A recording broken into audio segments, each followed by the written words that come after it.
زمونږ کشر خبرې وکړې خو یو د ظلم انتها روانه ده. زمونږ دوه اسمبلی ممبران دي، ورسره سینکړو کارکونان دي.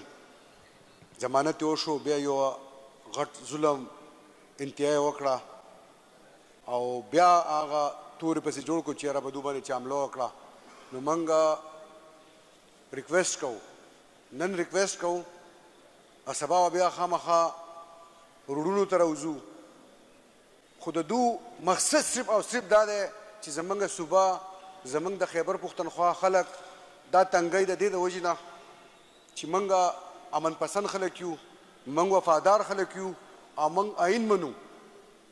او دا شخصیت دا کم چې لګیا دي په کمرو کې فیصلې کوي، هم د دې وجې نه چې یاره دا راپسې کم خلک راوچت شوي دي چې چا غلامي نه کوي. او الحمدلله نه غلامان یو نه غلامان جوړ شو. دا د دوه غوږونه کولاو کې وادي وړي.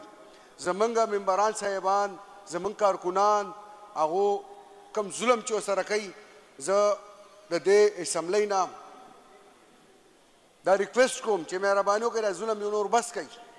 تر کومې پورې به دا ظلم کوي؟ جناب سپیکر صاحب، نن زه چې راتلم زما بیلونه و هغې دپاره رالم، چونکې اوس خبر شوم چې ایجنډا سسپینډ شوه.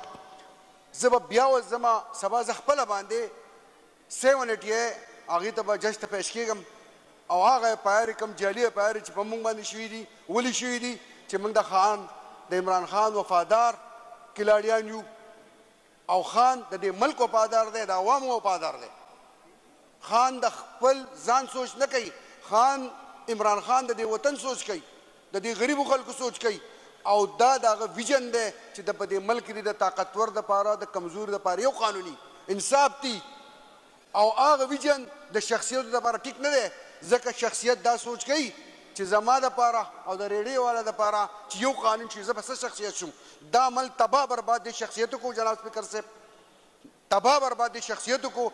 او الحمدلله هغه ورځې لاړې چې شخصیت او فیصلې کوي او عوام بدل کیږي. دا د غریبانانو حکومت دی په صوبه کې. او زه خپل اپوزیشن رونو ته هم وایم چې دا صوبه ستاسو هم ده، زموږ هم ده، دا زموږ په شراکت ده. فیصلې به د آئین مطابق کوو. کله چې د آئین مطابق په انصاف فیصلې شروع شي، امن راشي. جناب سپیکر صاحب، زه یو مثال در کوم.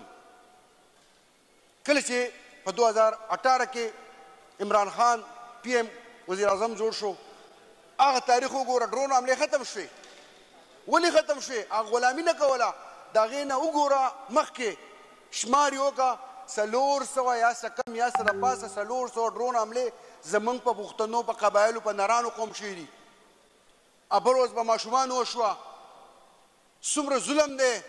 بېګناه یو سړی ته قتل کې، بېګناه سړی شهید کې، په کور کې ټول خلک لاړ شي، یو کس دو پاتې شي، به څه کوي؟ بیا وایي خودکشه. دا خو تاسو د دهشتګردیزم په خیبر پښتونخوا کې شروع کړه، ظلم یې شروع کړو، ظلم انتها یې شروع کړه.